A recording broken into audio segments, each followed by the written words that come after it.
کریم علیہ السلام پہ درود شریف بھیجتے اور قرآن مجید کی تلاوت ہوتی. کل ایک ٹائم ٹیبل ہونا چاہیے ہمارا. عام راتوں کی طرح کل کی راتوں پر بس ہو جائیے. کل تھوڑا دن میں خیر اللہ کر لیجیے, تھوڑا سا دن میں آرام کر لیجیے بعد نماز ظہر لنچ کر کے, تاکہ رات میں پھر ہم فجر تک عبادت کر سکیں. مسجد کو آباد رکھیے. اور بزرگوں نے جو عمل کیا, یہاں پر بہت سارے دلائل وغیرہ پڑھنے والے ہیں. میری گزارش ہے کہ کل کی رات حضور نبی کریم علیہ السلام کے ایک نذرانہ پیش کریے, پوری مکمل دلائل وغیرہ بیٹھ کے پڑھیے. ارے بھائی something special in life, ارے بھائی کچھ اسپیشل ہونا چاہیے. روز کا جمعرات پڑھے گی پر ٹھیک ہے بھائی, کل میلاد کی رات ہے, پوری کی پوری دلائل جانا چاہیے. بزرگوں نے یہ عمل کیا ہے, زیادہ نہیں. ڈیلی پڑھنے والے کے لیے صرف 1.5 گھنٹہ ہوتا, جو ذرا آہستہ پڑھتے کے لیے 2 گھنٹے ہوں گے. بھائی کل کی رات کی پورے 14-15 گھنٹے ہمارے پاس. اگر 3 گھنٹے بھی ہو گئے تو کیا بڑی بات ہے. رکھیے یہاں پر دلائل کا ختم رکھیے. ناک کی محفل ہے, اس کے بعد دلائل کا ختم رکھیے. ایک سیٹنگ میں دلائل ختم کریں گے پوری. گروپ بنائیے, آپ کے نوجوان موجود ہیں, یہاں کے امام صاحب کو پکڑیے, آپ کے وہ بھی رہیں گے انشاءاللہ. اگر آپ لوگ یہ پروگرام رکھ رہے ہیں, چلیے پروگرام کا انچارج میں بنتا ہوں دلائل کے ختم کا, کیونکہ ہم نے اپنے بزرگوں سے سیکھا ہے. حضرت ابوالفدا رحمۃ اللہ کو دیکھا ہے کہ پوری ایک دلائل پڑھتے تھے. ہم بھی الحمدللہ میلاد کے پوری ایک دلائل پڑھتے, ایک ہی سیٹنگ میں. کل بیٹھیں گے انشاءاللہ, اس طرح سرکار کی میرا بنائیں گے, ایک میسج دیں گے. ہمارے مدرسے میں ہمارے قاصد صاحب جب پڑھتے تھے, ایک لڑکا تھا ہمارے پاس, طاہر بول کر, مدرسے میں پڑھتے تھے. اور غالباً جب مدرسہ یہیں پڑھتا جب وہ تعلیم حاصل کرتے تھے. بچہ بڑا نیک ماشاءاللہ شریف بچہ تھا, الحمدللہ ہے ابھی وہ. میلاد کی رات آئی تو عشاء کی نماز پڑھ کر بچہ سوچا کہ میں کیا کروں, کیا کرے گی, اب پوری رات ہے میرے پاس. تو بچہ حافظ قرآن, جیسے بچے کو ذہن میں آئے کہ پوری قرآن پڑھیں گے, تو عشاء کی نماز پڑھ کر بچہ قرآن مجید لے کر بیٹھ گا. اور فجر سے پہلے بچے کا قرآن مجید تکمیل ہو گیا.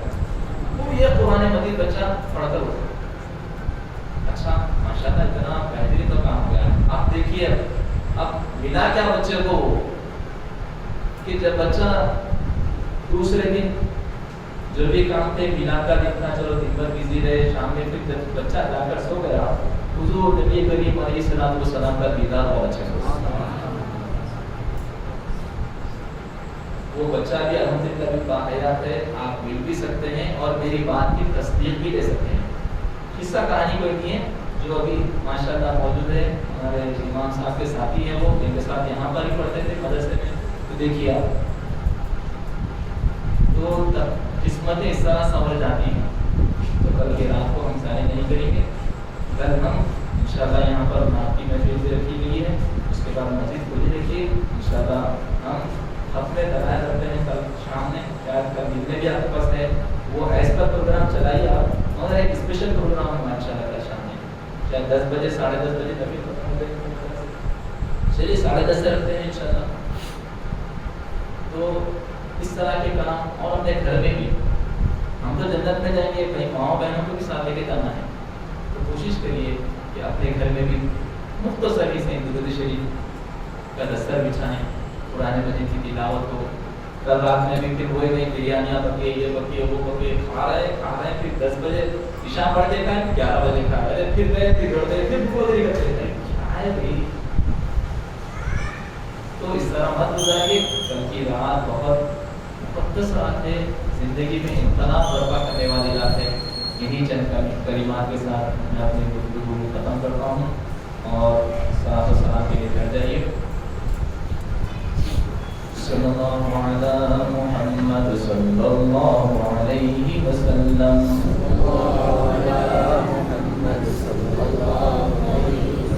صلی اللہ علی محمد صلی اللہ علیہ وسلم.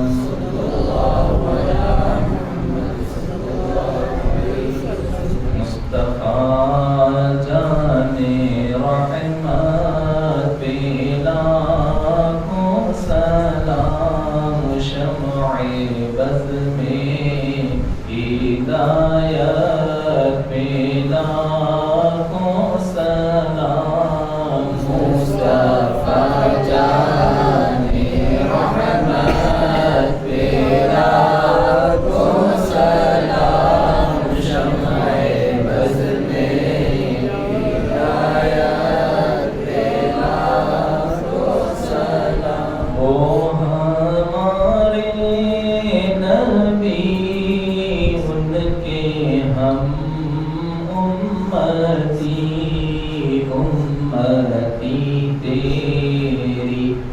عصمت پہ لاکھوں سلام، مصطفیٰ جان رحمت پہ لاکھوں سلام، شمع بز میں ہدایت پہ لاکھوں سلام، امتی امتی لب پہ جا